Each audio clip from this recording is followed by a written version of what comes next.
Hello दोस्तों, नमस्कार। स्वागत है आपके इस ऑनलाइन प्लेटफॉर्म नमस्ते हिंदी 2.0 में। और आज आपके लिए हम बहुत ही बेहतरीन क्लास लेकर आए हैं व्याकरण की।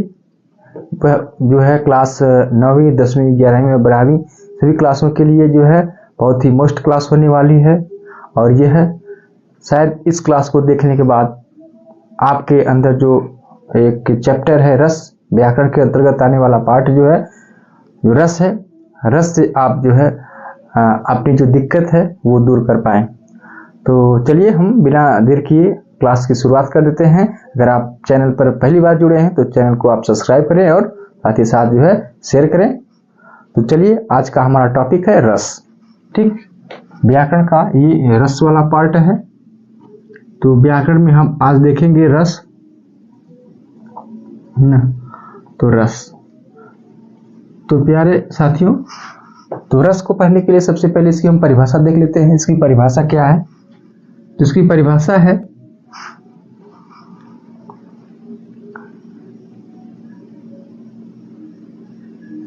काव्य को पढ़ने, काव्य को पढ़ने, नाटक को देखने,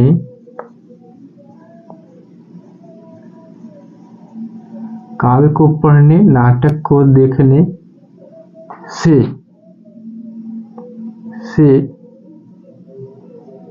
जिस विशेष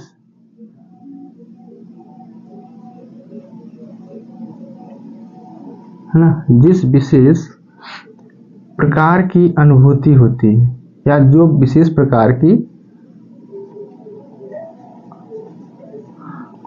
आनंद की अनुभूति होती है ना, आनंद की अनुभूति होती है,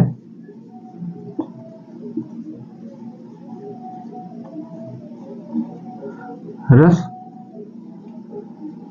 कहलाता है या उसे रस कहते हैं, है ना।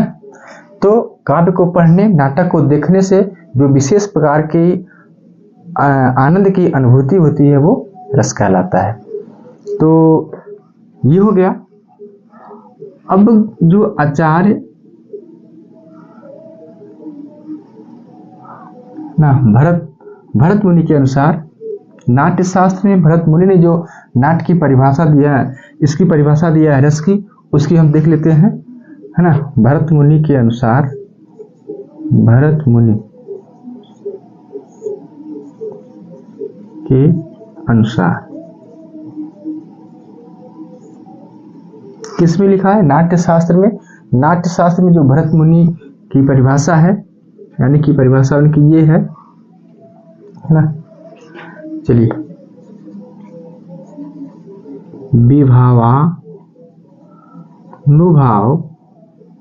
विभावानुभाव संचारी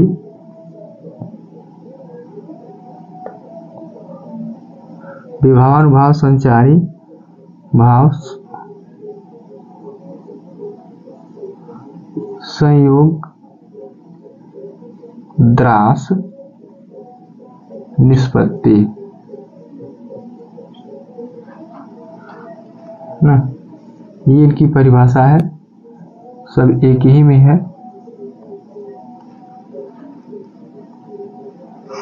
विभावानुभाव संचारी भाव संयोग द्रास निष्पत्ति, यानी कि विभाव, अनुभाव और संचारी भाव के संयोग से रस की निष्पत्ति होती है। इसकी हम पूरा लिख लेते हैं इसको। अर्थात यहां हम लिख लें, अर्थात विभाव, अनुभाव और देखिए संचारी भाव को हम व्यभिचारी भाव भी कहते हैं, यहाँ दोनों हम लिख लेते हैं, संचारी भाव या व्यभिचारी भाव। हाँ, विभाव अनुभाव संचारी या व्यभिचारी भाव के संयोग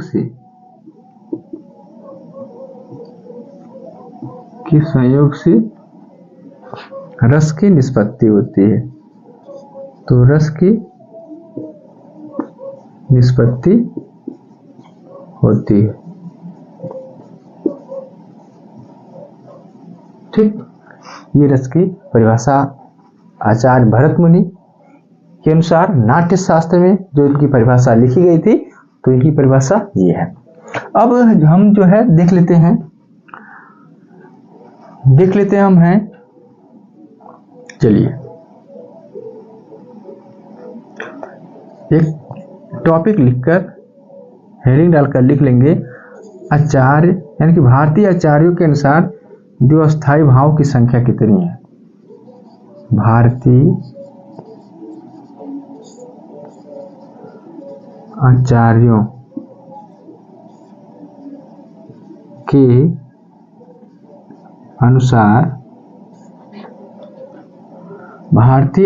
के अनुसार अस्थायी भावों की संख्या, अस्थायी भावों की संख्या चलिए कितनी है। भारतीय आचार्यों के अनुसार अस्थायी भावों की संख्या 9 मानी गई है। 9 मानी गई है। फिर 10वां भी माना गया है, वात्सल्य, है ना। फिर आगे चल के जो है 10वां भी माना गया है, उसको हम लिखाएंगे, बाद में लिखाएंगे आपको।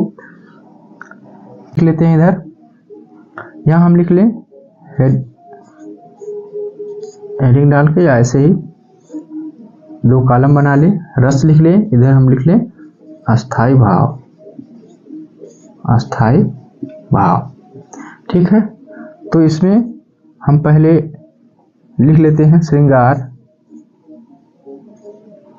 श्रृंगार का रति है, इसका अस्थायी भाव जिसे प्रेम कहते हैं। इसके बाद हास्य है, हास्य रस का अस्थायी भाव हास होगा, है ना। उसके बाद करुण है, करुण रस का अस्थायी भाव दुख है ना, करुण का दुख है। रौद्र, रौद्र रस का अस्थायी भाव क्रोध होगा। ठीक, श्रृंगार हो गया, हास्य हो गया, करुण हो गया, रौद्र हो गया। और हम लिख लेते हैं भयानक। रौद्र का भयानक ही होगा, नहीं रौद्र का क्रोध, ठीक है ना। तो रौद्र का क्रोध ही है। इधर हाँ वीर, वीर रस का अस्थायी भाव उत्साह है, वीर रस का अस्थायी भाव उत्साह। ठीक, अब इधर एक नया कलम बना ले, इधर रस है और एक कलम इधर अस्थायी भाव। ठीक, अस्थायी भाव। अब इधर हम लिख लेते हैं हाँ वीर, वीर का हो गया है भयानक, भयानक, भयानक रस का अस्थायी भाव डर है ना। ठीक, भयानक रस का अस्थायी भाव डर या भय कह सकते हैं ना, भय भी कह सकते हैं। ठीक, उसके बाद जुगुप्सा, जुगुप्सा, जुगुप्सा रस का अस्थायी भाव विभत्स रस का अस्थायी जुगुप्सा है, विभत्स, विभत्स रस का अस्थायी भाव जो है जुगुप्सा है। जुगुप्सा मतलब घृणा, क्या कह सकते हैं, घृणा, है ना। जुगुप्सा का क्या है, घृणा है। उसके बाद हम शांत है, शांत रस का अस्थायी भाव निर्वेद है। ठीक, ये हो गया। ठीक, और फिर इसके बाद एक और बचा है, एक और बचा है, क्या बचा है? हाँ, अद्भुत बचा है, अद्भुत। अद्भुत रस का स्थायी भाव विस्मय कह सकते हैं ना, विस्मय। विस्मय, विस्मय का मतलब होता है आश्चर्य। ठीक, ये हो गया। और ये 9 हो गया, 9 हो गया, देखिए 5 4 9। और ये 10वां हम लिख लेते हैं वात्सल्य। वात्सल्य रस का स्थायी भाव वत्सल होगा, वत्सल। एक रस और है भक्ति, जो भगवान की भक्ति किया जाता है, भगवान अपने भक्त के प्रति जो स्नेह करता है ना। तो ये हो गया। एक बार हम सरसरी निगाह से उसको देख लेते हैं, तब इसके बाद हम आगे चलते हैं। ठीक, रस, रस की परिभाषा जो है, रस की परिभाषा है कि काव्य को देखने, काव्य को सुने, नाटक को देखने से जो हमारे अंदर एक विशेष प्रकार आनंद की अनुभूति होती है, वो रस कहलाता है। तो वहीं भरत मुनि के अनुसार जो है नाट्य शास्त्र में रस की परिभाषा यानी कि विभावा, देखिए विभावानुभाव, संचारी भाव, संयोग द्रास निष्पत्ति, यानी कि विभाव, अनुभाव और संचारी भाव के संयोग से रस की निष्पत्ति होती है। ठीक, उसके बाद भारतीय आचार्यों के अनुसार जो है अस्थायी भाव की संख्या 9 मानी गई है, फिर बाद में 10वां भी माना गया है, स्वीकार किया गया। तो बाकी ये सब आपके सामने लिखा गया है। रस श्रृंगार का रति है, मतलब प्रेम। हास्य मतलब हास्य है ना। और करुण है, करुण का मतलब दुख। रौद, रौद का स्थायी भाव क्रोध है। और वीर, वीर का स्थायी भाव उत्साह है। वहीं भयानक, इसका अस्थायी भाव भय है या डर कह सकते हैं। विभत्स, इसका अस्थायी भाव जो है जुगुप्सा, जिसे घृणा कहते हैं। शांत है, निर्वेद। अद्भुत रस का स्थायी भाव जो है विस्मय है या आश्चर्य। ठीक, उसके बाद वात्सल है, वात्सल का स्थायी भाव वत्सल। ठीक, अब ये हो गया। अब इसके बाद हम जानेंगे, है ना, एक एक करके। थोड़ा सा इसको इरेज करने के लिए कुछ है, चलिए इसको आप इरेज कर लेते हैं, या तो एक बार स्क्रीनशॉट ले लीजिए, आप एक बार इसको देख लीजिएगा फिर से। चलिए ठीक, अब जो है हम इसको इरेज करके विभाव क्या है, हम इसको सारी चीजों को जानेंगे, विभाव, अनुभाव और संचारी भाव। ठीक है, इसको हम इरेज करते हैं। चलिए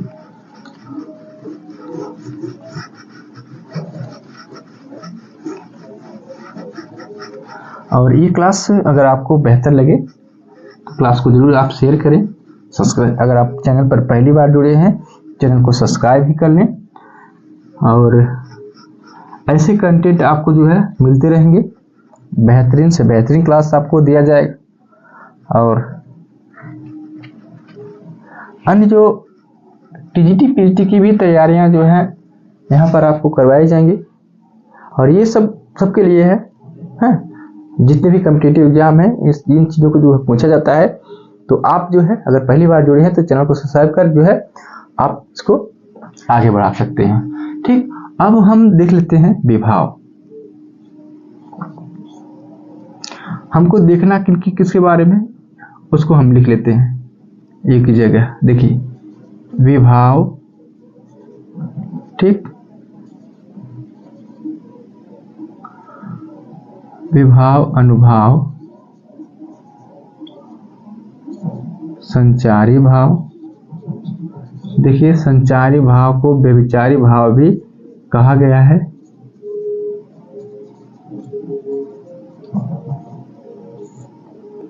ठीक, ऐसे टॉपिक है, इन टॉपिकों को हमको जो है चर्चा करनी है।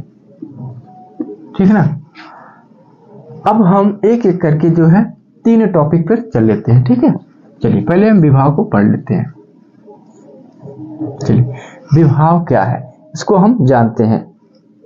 देखिए विभाव क्या है, जिसके कारण सहृदय को रस की प्राप्ति होती है ना। विभाव क्या है, जिसके कारण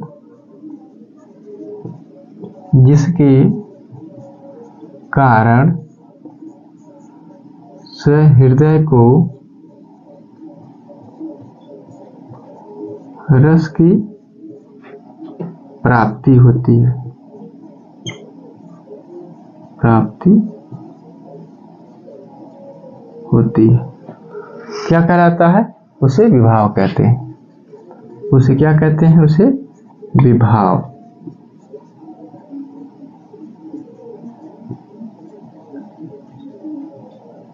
ठीक, विभाव किसे कहते हैं?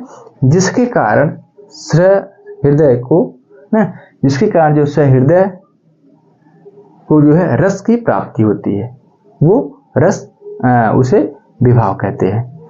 फिर इसके आगे की चीजों को हम देख लेते हैं ना। देखिए, विभाव आपके दो प्रकार के होते हैं। विभाव के प्रकार देख लीजिए। देखिए, विभाव के प्रकार के होते हैं दो। पहला नंबर आलंबन विभाव।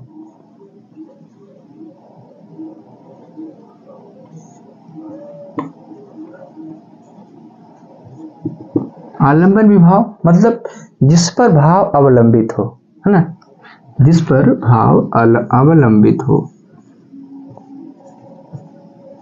जिस पर भाव अवलंबित हो,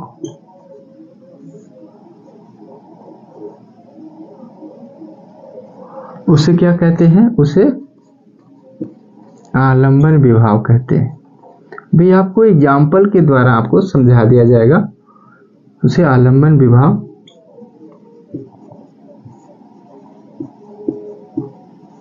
कहते हैं।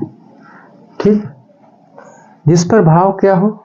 अवलंबित हो, या जिसके सहारे से जो भी अस्थाई भाव हैं उनको उनकी प्राप्ति हो। जिसके सहारे से अस्थाई भावों की प्राप्ति होती है वो आलंबन विभाव कहलाता है। ठीक, देखिए, आलंबन में भी दो चीजें हैं, उसको हम देख लेते हैं, है ना। आलंबन में एक चीज है आश्रय, और दूसरी चीज है विषय। अब इसको भी हम देख लेते हैं। आलंबन आश्रय क्या है, विषय क्या है। मतलब जिसको अस्थाई भाव की प्राप्ति हो रही है ना, जिसको अस्थाई भाव की जो है प्राप्ति हो रही है उसे आश्रय कहते हैं। ठीक, जिसको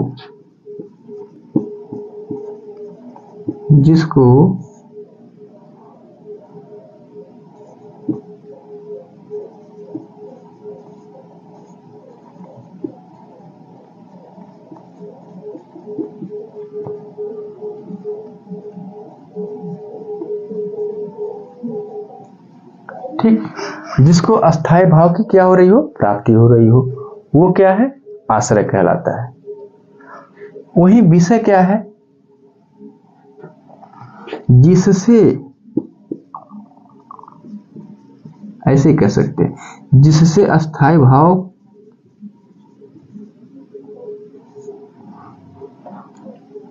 की प्राप्ति हो,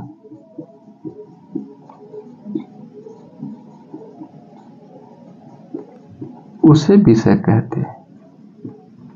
उसे विषय कहते हैं। ठीक, आश्रय क्या है? जिसको अस्थाई भाव की प्राप्ति हो रही है वो आश्रय है। विषय जिससे अस्थाई भाव की प्राप्ति हो वह विषय कहलाता है। एग्जाम्पल के द्वारा जो है हम समझ लेते हैं। जैसे करके हम देख लें, जैसे पुष्प वाटिका में श्री रामचंद्र जी जब सीता को देखते हैं तो उनके अंदर रति नामक अस्थाई भाव जागृत होता है। इसको हम लिख लेते हैं। जैसे पुष्प वाटिका में,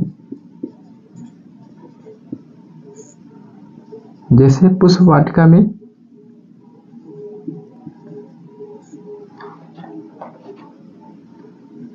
राम जी सीता को देखते हैं तो उनमें रति नामक, तो उनमें जो है रति नामक अस्थाई भाव की प्राप्ति होती है। अब देखिए इसमें आश्रय क्या है, इसमें विषय क्या है, इसको हम देख लेते हैं।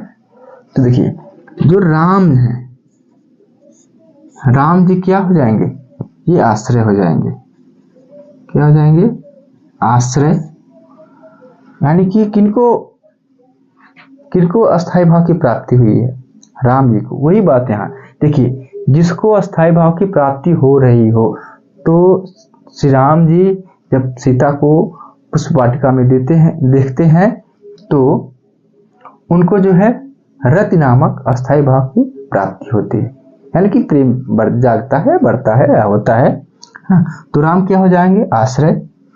वहीं सीता क्या हो जाएंगी, विषय। सीता क्या हो जाएंगी, विषय।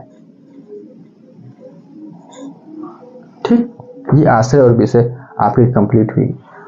अब आपने विभाव में आलंबन विभाव देख लिया।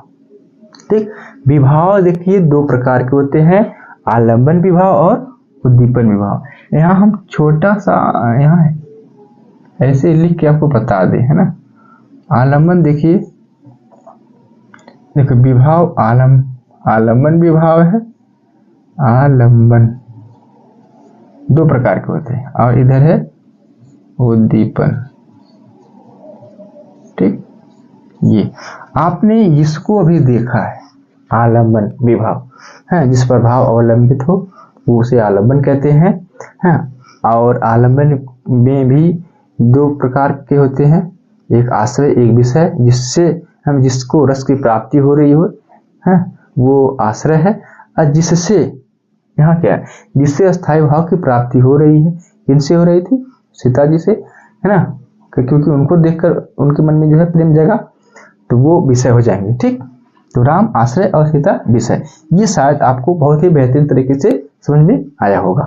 तो चलिए हम देख लेते हैं अब उद्दीपन। ठीक, उद्दीपन को भी हम देख लेते हैं। चलिए इसको हम इरेज कर लेते हैं।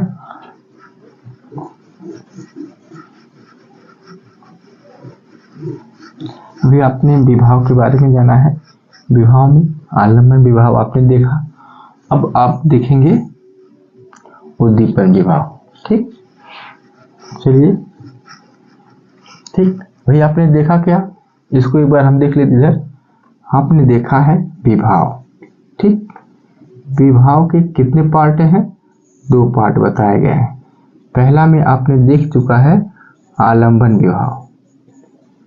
ठीक, आलंबन विभाव, और दूसरे में आप देखेंगे अभी उद्दीपन विभाव। ठीक, उद्दीपन विभाव। ठीक, अब चलिए देखिए उद्दीपन विभाव को हम देख लेते हैं। दूसरा नंबर होगा उद्दीपन विभाव। ठीक, चलिए उद्दीपन विभाव किसे, देखिए जो आलंबन द्वारा भाव को और उद्दीप्त कर दे, वो क्या है, उद्दीपन विभाव। ठीक, इसको हम देख लेते हैं। जो आलंबन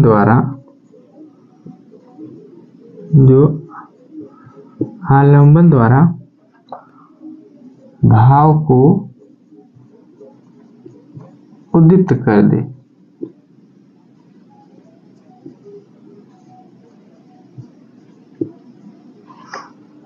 उसे क्या कहते हैं, उसे उद्दीपन विभाव कहते हैं। उसे उद्दीपन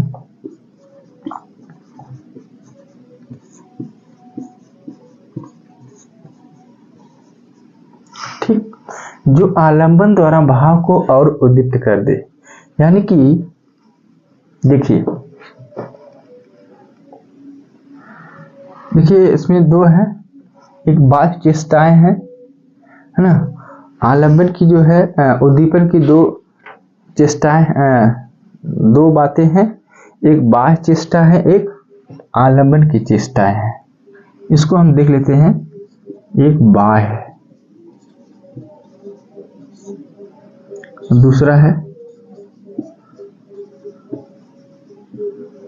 आलंबन की चेष्टाएं। पहले इसको हम बाह्य वाले में देख लेते हैं।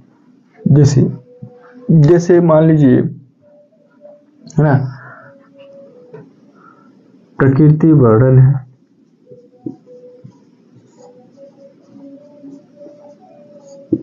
कैसे हो रहा है आपको जो है एग्जाम्पल के थ्रू आपको हम बताएंगे, ठीक है। फिर इसके बाद है चांदनी रात, ये सब उद्दीपन है। चांदनी रात है ना। और भी हम लिख सकते हैं, मान लीजिए बसंत का समय चलता है तो कोकिल कूजन, ये भी कह सकते हैं।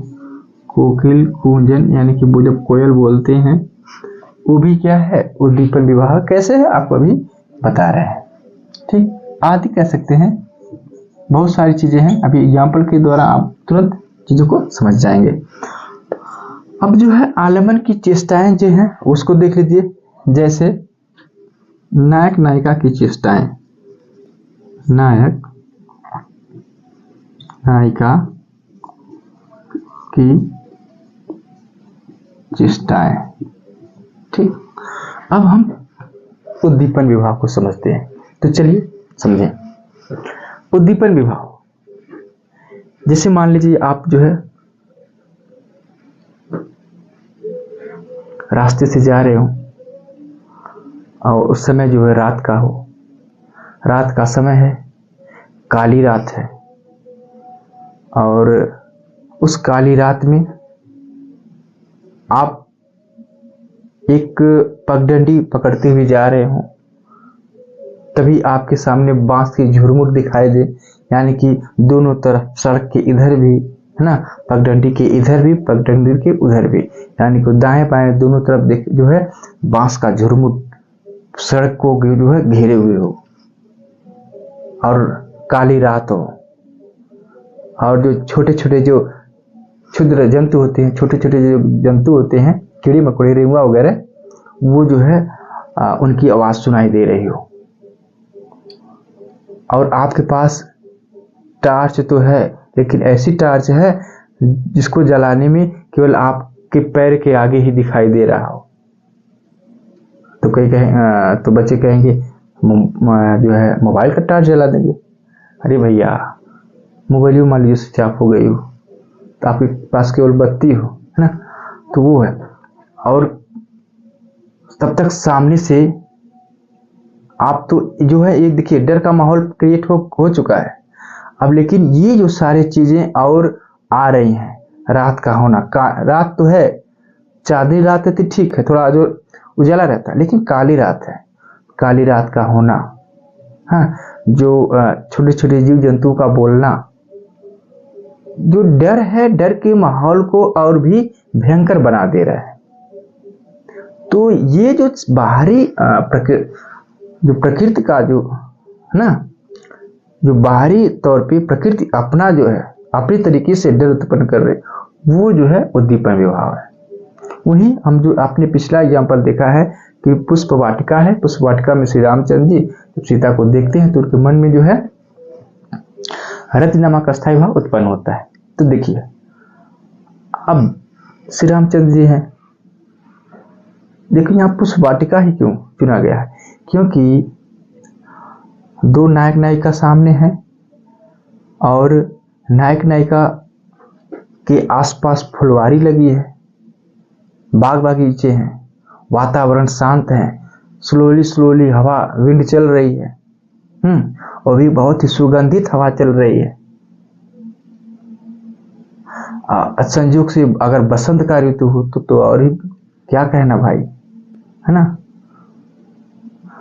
तो ये जो बाहरी चेष्टाएं हैं, ये प्रेम को और उद्दीप्त करेंगी, है ना। प्रेम को क्या करेंगी और उद्दीप्त करेंगी, तो वो उद्दीपन होता है। और वही चीज अगर मान लीजिए एक नाला हो, नाले के किनारे लोग हैं, तो बताइए नाले के किनारे प्रेम जगेगा? अरे प्रेम जगेगा नहीं, लोग भागेंगे, है ना। तो ये रहा उद्दीपन विभाव। उद्दीपन विभाव में क्या है कि जो प्रकृति है और जो बाहरी जो वातावरण है, ये और जो है भाव को उद्दीपित कर देते हैं। एक आध एग्जाम्पल और हम देख लेते हैं। रास्ते से जा रहे हो, सन्नाटा छाया हुआ, शेर आ जाए। जब शेर आ जाए तो शेर के आने पर जो है आपको, तभी तो शेर आया है मान लो, अभी आप डरे केवल हैं, लेकिन वही शेर पूरा घुर्राते हुए आपके ऊपर, आपके सामने झपटे, आपको देखे तो आप उस पर, उस क्रोध को डबल क्रोध हो जा रहा है ना। बस क्रोध को, यानी क्रोध कह रहे हैं, जो भय है हमारे अंदर, जो भय जागा है, वह भय और उद्दीप्त हो गया, तो वो उद्दीपन विभाव करता है। शायद आपको समझ में पूरी तरीके से आया होगा, ठीक है। तो अभी आपने जो है देखा है विभाव अनुभाव, है ना। विभाव को आपने देखा है, उसके बाद आप देखेंगे अनुभाव, उसके बाद संचारी भाव। तो विभाव में आपने देखा कि आलंबन विभाव, उद्दीपन विभाव। आलंबन विभाव में आश्रय और विषय थे, ठीक। उसके बाद आप देखे हैं उद्दीपन विभाव। अब उसके बाद जो है आपका पड़ता है अनुभाव। अनुभाव को हम देख लेते हैं। चलिए, अनुभाव अस्थाई भाव के जागृत होने पर, ठीक, अस्थाई भाव के जागृत होने पर बाह्य जो है आश्रय की बाह्य चेष्टाओं को अनुभाव कहते हैं। जैसे भय उत्पन्न होने पर, ठीक, जैसे भय उत्पन्न होने पर क्या हो जाना, हक्का बक्का हो जाना, ठीक, वो अनुभाव कहलाता है। हक्का बक्का हो जाना, रोंगटे खड़ा हो जाना, पसीने से तर हो जाना, पसीना आ जाना, है ना, ये है पसीने से तर हो जाना। ध्यान देने योग्य बात यह है कि ये केवल भौतिक परिस्थिति के कारण ही, है ना, केवल भौतिक परिस्थिति के कारण ही ये चेष्टाएं उत्पन्न होनी चाहिए। जैसे आप ऐसा नहीं कि आप जो है एक्टिंग करने जा रहे हो, जुट्ठे में जो है आपकी जो आप जो है जबरदस्ती रोंगटे खड़े कर रहे हैं, है ना, जुट्ठे हक्का बक्का हो रहे हैं, तो एक्टिंग वाला नहीं होना चाहिए। परिस्थिति आ जाए वैसे तो वो अनुभाव कहलाता है, ठीक। भौतिक परिस्थिति के कारण, जैसे आप रास्ते से जा रहे हो, अचानक सांप आ जाए, बहुत भयंकर सांप आ जाए, उसे देखकर आप हक्का बक्का हो गए, तो ये है, ठीक। तो इसे जो है हम अनुभाव कहते हैं, ठीक। अब हम देख लेते हैं संचारी भाव। संचारी भाव क्या है कि आश्रय के मन में अस्थिर मनोभाव को, आश्रय है, आश्रय के मन में उठने वाले जो अस्थिर भाव हैं, मनोभाव हैं, उन्हीं को हम संचारी भाव कहते हैं। ये भाव पानी के बुलबुलों की तरह बनते और बिगड़ते रहते हैं, है ना। और क्या है, जब ये अस्थाई भाव अंत तक बने रहते हैं, और प्रत्येक रस तो जब तक ये अंत तक बने रहते हैं, और प्रत्येक रस का जो है अस्थाई भाव तो निश्चित रहता है, लेकिन एक ही संचारी भाव अनेक रसों में हो सकता है, ठीक। जैसे करके देख लीजिए, जैसे शंका जो है श्रृंगार में भी हो सकता है, और कहाँ हो सकता है, और भयानक में भी हो सकता है, ठीक। शंका श्रृंगार में भी हो सकता है, और भयानक रस में भी जो है, ठीक, यानी कि डर में भी हो सकता है। और क्या है, दूसरे रस जो है संचारी भाव में भी हो जाते हैं। ठीक, ये क्या है, संचारी भाव। तो इस क्लास को देखने के बाद शायद आप जो है क्लास 9वीं 10वीं अगर 11वीं और 12वीं के छात्र हैं तो आपको रस में इससे ज़्यादा और कुछ नहीं पढ़ना है। वैसे तो रस में बहुत सारी चीज़ें भी हैं, लेकिन फिलहाल आपके सिलेबस के अकॉर्डिंग इससे बाहर कुछ नहीं जाने वाला है। इसको इतना तैयार कर लिए, 1-2 बार वीडियो को वॉच करिए, फुल वॉच करिए। ठीक, तो आपको चीज़ें जो है पूरी समझ में आ जाएंगी। और साथ ही साथ अगर आप चैनल में पहली बार जुड़े हैं तो चैनल को सब्सक्राइब करें और शेयर भी करें। धन्यवाद।